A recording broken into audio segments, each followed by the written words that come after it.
स्वागत है आप सभी का सोशल वॉइस हिंदी पर। मैं आपके साथ मुस्तफ़ा चौधरी। आज बात करेंगे मनीष चौहान जी की, और मनीष चौहान जी द्वारा निकाली गई रैली की या रोड शो की, जैसे भी आप समझें, क्योंकि आज 16 फरवरी को तय था मनीष चौहान जी का प्रोग्राम गांव संगठेड़ा में, और संगठेड़ा से पहले तय था गांव पीर माजरा में। कल से स्टेटस लगे हुए थे कि मनीष चौहान जी आ रहे हैं 11 बजे। खैर 11 बजे उनके स्वागत के लिए संगठेड़ा नए पुल पर काफी संख्या में गांव पीर माजरा के और संगठेड़ा के लोग, युवक उनके इंतजार में खड़े थे उनके स्वागत के लिए। संगठेड़े से उनको रिसीव करके पीर माजरे लेकर जाना था, और फिर पीर माजरा के बाद संगठेड़ा में प्रोग्राम मनीष चौहान जी का होना था। अब मनीष चौहान जी करीब 2 बजे के आसपास गांव में पहुंचते हैं। काफी ट्रैक्टर और मोटरसाइकिलें थी, उनको लेकर पीर माजरा की तरफ रवाना हुए। पीर माजरा रैली पहुंची, रोड शो पहुंचा, और पीर माजरा में एक बड़ी घटना घट गई। मैं उसी के बारे में आपसे आज बात करूंगा, क्योंकि मैं भी वहां पर मौजूद था।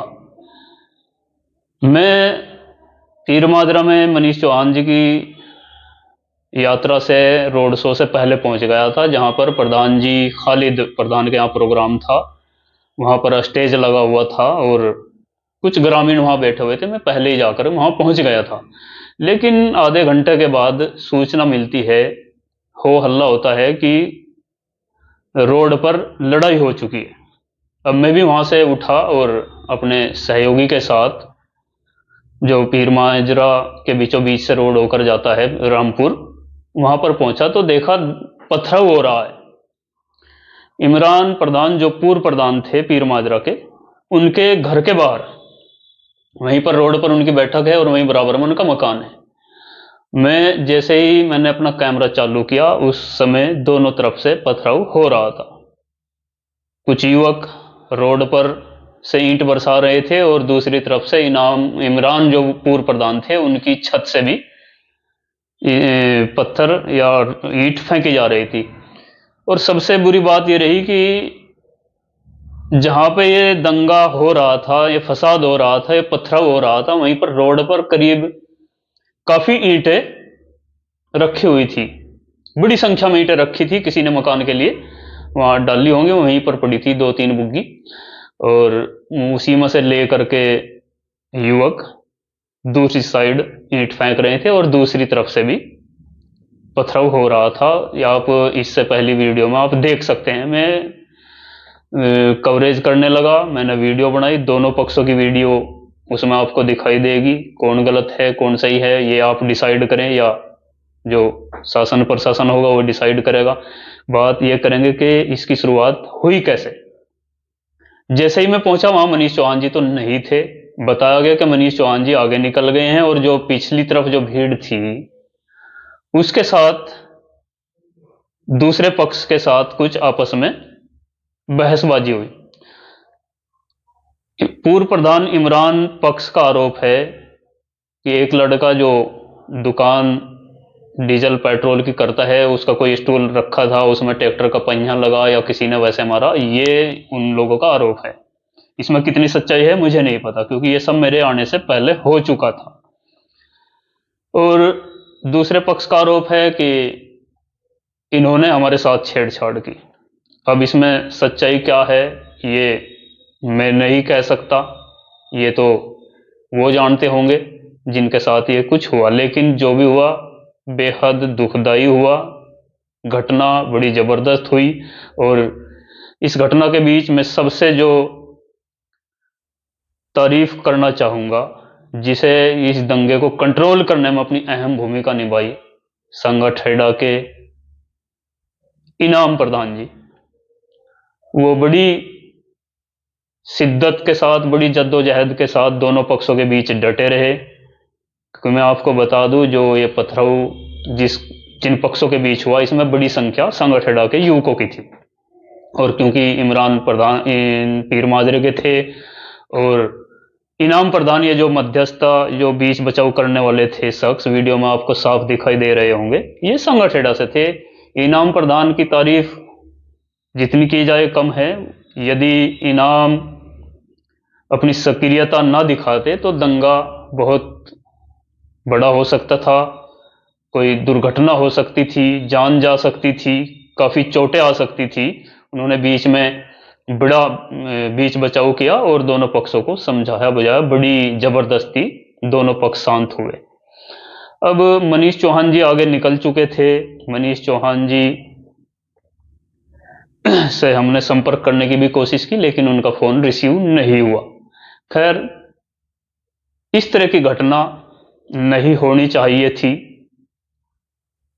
वो भी अभी चुनाव में भी काफी समय है, यात्राएं तो निकलती हैं, रैलियां निकलती है, इसमें कोई नई बात नहीं है कि भाई रैली क्यों निकली, निकलनी चाहिए थी, नहीं निकलनी चाहिए थी। छेड़खानी किसने की शुरुआत में, ये अपने आप में एक सवाल है। क्षेत्रवासियों से यही अपील कि इस तरह की छोटी छोटी घटनाओं को नजरअंदाज करें। ये बहुत बड़ी घटना को अंजाम दे देती हैं छोटी छोटी घटनाएं। और हमारे जो युवा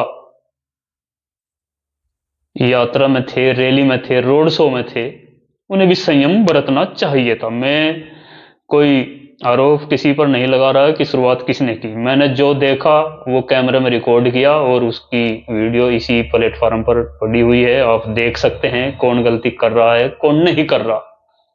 क्योंकि मैंने जो देखा मैं आपको बता रहा हूं, दोनों तरफ से उस समय पथराव हो रहे थे, चोटें भी दोनों तरफ लगी और घायल दोनों तरफ से हैं, इधर से भी और उधर से भी। अब उसके बाद थाने आए दोनों पक्ष, मेडिकल हुए और अब शायद एफआईआर भी होंगी दोनों तरफ से ही।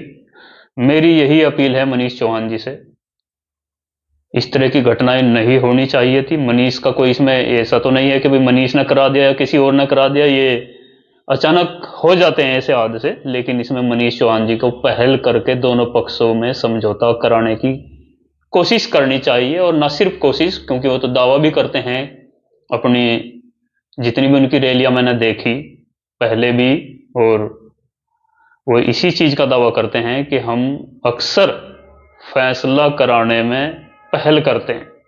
वो नाम लेकर बोलते हैं कि खंदरौली हमारे पास जो पुलिस चौकी है वहां सबसे कम मुकदमे दर्ज होते हैं। यदि ऐसा है तो मनीष चौहान जी को दोनों पक्षों में समझौता कराना चाहिए। घटनाएं नहीं होनी चाहिए थी, किस वजह से हुई ये एक अलग सवाल है। लेकिन बैठ करके जो गलती जिसकी भी तरफ से हुई उसको समझाया बुझाया जाए, गलती तलाफी करके किसी भी पक्ष पर मुकदमे ना हो और आइंदा के लिए उनको समझाया जाए। ये मैं मनीष चौहान से अपेक्षा रखता हूं और पूरा क्षेत्र यही अपेक्षा रखेगा। ऐसा ना हो किसी के साथ नाइंसाफी हो, किसी भी पक्ष के साथ नाइंसाफी ना हो। यदि मुकदमे ही होते हैं तो जो आरोपी हैं उसकी जांच करके उन पर मुकदमे भी लगाए जाए, इसमें भी कोई हर्ज नहीं। लेकिन एक पक्ष से कार्रवाई किसी भी तरफ से ना हो, ये क्षेत्रवासी भी यही अपेक्षा करते हैं मनीष चौहान जी से, और दोनों पक्ष भी यही अपेक्षा करेंगे कि किसी पर भी जो है बिला वजह मुकदमे ना लगे। खैर साथियों, आप वीडियो देख सकते हैं, मैं बिल्कुल मौके पर मौजूद था और एक तरह से दोनों पक्षों के, जिस समय पथराव हो रहा था मैं दोनों पक्षों के बीच में था, मैंने दोनों तरफ से कवर किया है। और मैं आपको बता दूं, थोड़ी चोट मेरे भी लगी है हाथ में, अभी खून निकला था, टूटी उट्टी तो है नहीं, लेकिन मेरे भी चोट लगी थी हाथ पे। खैर, इस तरह की कवरेज करते ऐसा हो जाता है। आप क्या सोचते हैं कमेंट बॉक्स में जरूर बताएं। और मैं फिर से अपील करूंगा दोनों पक्षों को, इस तरह की घटनाएं नहीं होनी चाहिए थी। यदि हुई है तो इसको समझौता करके रफा दफा किया जाए।